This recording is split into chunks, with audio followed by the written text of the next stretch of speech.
There's something terrifying about the day after you take your life, because the world keeps spinning, grinning, moving like nothing ever happened. Birds still sing outside somebody's window, cars still honk in morning traffic, kids still laugh on school buses. The day starts normal.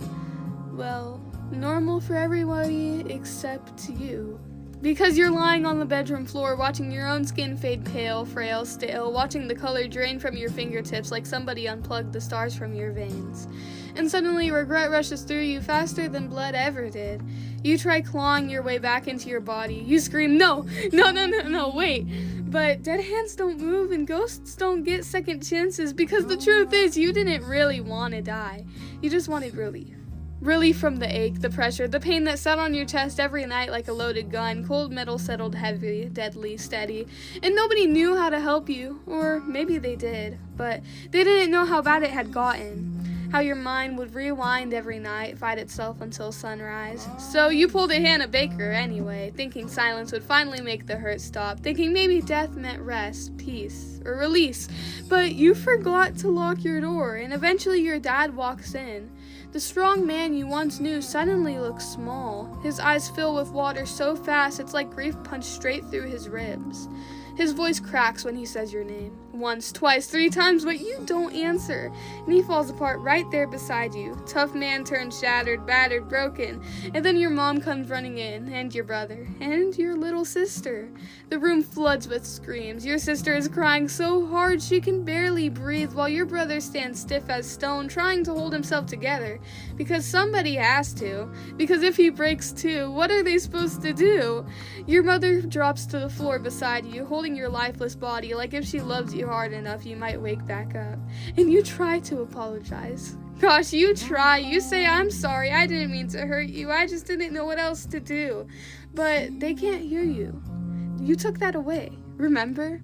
And suddenly you realize when one person dies, the pain doesn't disappear, it multiplies. It spreads instead, head to head, bed to bed, heart to heart, till the whole family falls apart.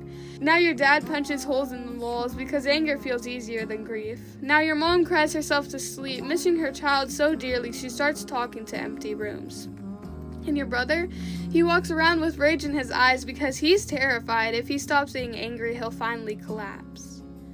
But your little sister stays awake all night, staring at the ceiling, wondering why her best friend left without goodbye, why love wasn't enough to make you stay.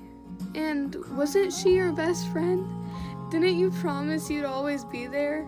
Pinky promise. Honest, strongest promise, but at least you're not hurting anymore, right? That's what people say. But the cruelest part is that very soon, too soon, you realize that the day after you take your life is the day you finally see it was worth fighting for. Because now you can see every person who would have stayed, every laugh you would have laughed, every song you would have screamed in the car at 2 a.m., windows down, music loud, young and proud, every future version of yourself you never gave the chance to exist.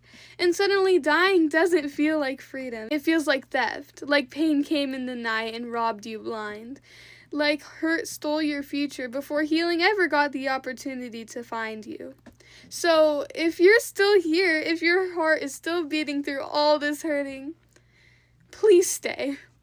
Stay long enough to see what happens when the storm finally passes, when the clouds break, ache fades, light invades, because sometimes the hardest thing a person can do is believe tomorrow might feel different. But sometimes, slowly, softly, surely, they're right.